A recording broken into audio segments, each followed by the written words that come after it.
رمضان تبس السنة دي هتكون حوارات مع صديق المدير. في رمضان ده هتعيشوا معايا كل يوم وأنا بشتغل، وهشارك معاكم أسرار وتركات هتفرق معاكم في شغلكم وحياتكم جدا. فيديو النهاردة هيكون عن الكيورد ريسيرش، وده بيساعدني كتير جدا في الماركتنج ريسيرش، سواء لما بشتغل على براند جديد أو لما ببدأ كامبين جديدة بأهداف محددة. جهز قهوتك، اعمل فولو، واستعد لمعلومة جديدة وسر جديد من أسرار نجاح شغلي. ويب سايت مانجولز واحد من الويب سايتس اللطيفه جدا اللي بتساعدك كتير قوي في فكره الكيورد ريسيرش، وان انت توصل للكيوردز المظبوطه اللي الناس بتسيرش بيها على كل محركات البحث. بنستخدم ده في ايه؟ بنستخدمه في الاس اي او وفي الاس اي ام، السيرش انجن اوبتمايزيشن، ان انا اوبتمايز الويب سايت بتاعي عشان يكون متوافق مع محركات البحث، والاس اي ام الاعلانات المدفوعه على جوجل. طيب خلينا نبدا مع بعض ونشوف احنا بنعمل ايه.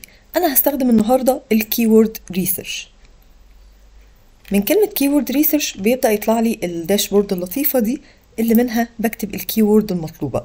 النهارده احنا شغالين على كيوردز ريليتد بالاوت سورسنج والشيرد سيرفيسز سنتر في الامارات تحديدا. فهكتب كلمه اوت سورسنج، هختار المنطقه الامارات،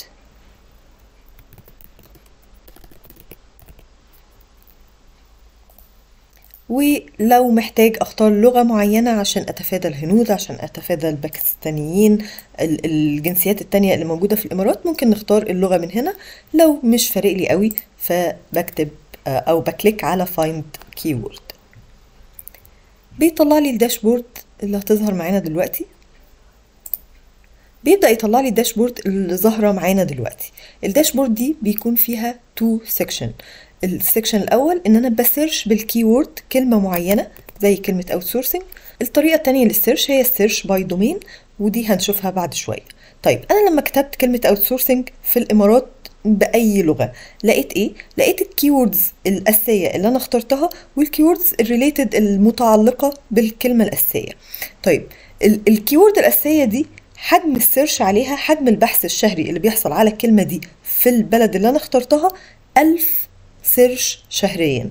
1000 سيرش ده رقم مش كبير خالص. طيب هنلاقي ايه كمان؟ هلاقي كلمة CBC، الكوست بير كليك، تكلفة النقرة الواحدة على الإعلان. النقرة دي مش شرط أبدا إن هي تجيب لي ليدز، مش شرط أبدا إن هي تجيب لي سيلز، لكنها تكلفة الكليك الواحدة اللي بيقوم بيها الكلاينت عشان يفتح السايت بتاعك ويفتح اللاندنج بيج ويبدأ يشوف تفاصيلها. بلاقي ايه كمان؟ بلاقي BBC، يعني ايه؟ pay per click. هلاقي ان كلمة outsourcing ليها بدايل تانية الناس في الامارات بتسيرش بيها. كل كلمة بيبدأ يقول لي الحجم السيرش اللي حاصل عليها والCBC. من الجدول اللي قدامنا ده انا ببدأ اختار keywords معينة اشتغل عليها. انا هشتغل على الكيورد دي اللي فيها حوالي 6900 عملية سيرش بتحصل، واللي تكلفتها $1.5.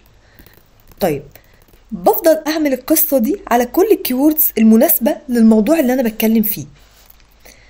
بختار الكيوردز اللي حجم السيرش فيها مناسب، اللي حجم السيرش فيها كبير قدر الامكان، على الاقل يكون كبير بالمقارنة بباقي الكيوردز. لو بصيت هنا هلاقي ان في كيوردز انا بستهدفها جدا، بالنسبة لي كلمة مهمة، المفروض انه لما حد يسيرش بالكلمة دي يلاقيني قبل اي حد تاني، بس حجم السيرش عليها قليل جدا.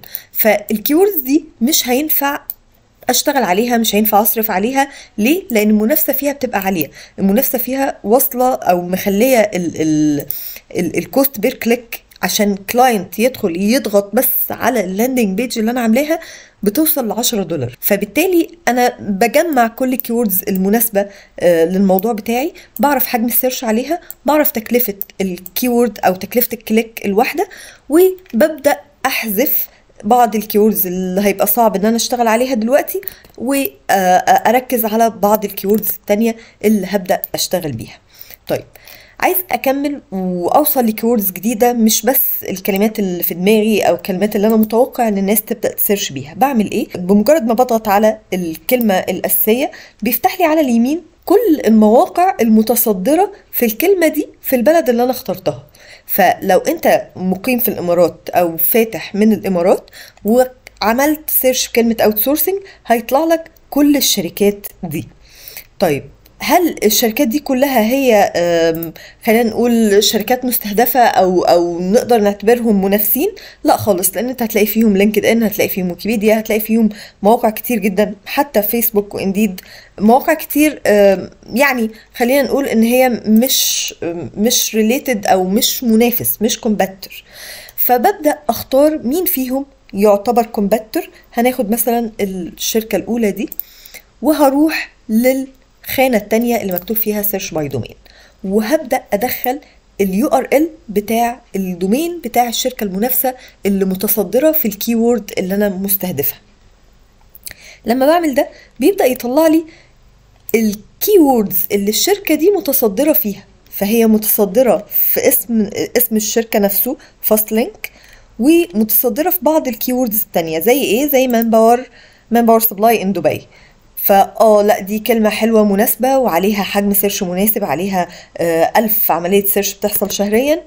وهبدأ أكتب هنا بس عشان الكيورد ما تضيعش مننا. والكيورد دي تكلفتها 2.13، دي تكلفة النقرة الواحدة. ببدأ اخد الكيوردز اللي الشركة المنافسة اللي متصدرة في الكيورد الأساسية بتاعتي متصدرة فيها، وابدأ أجمعهم.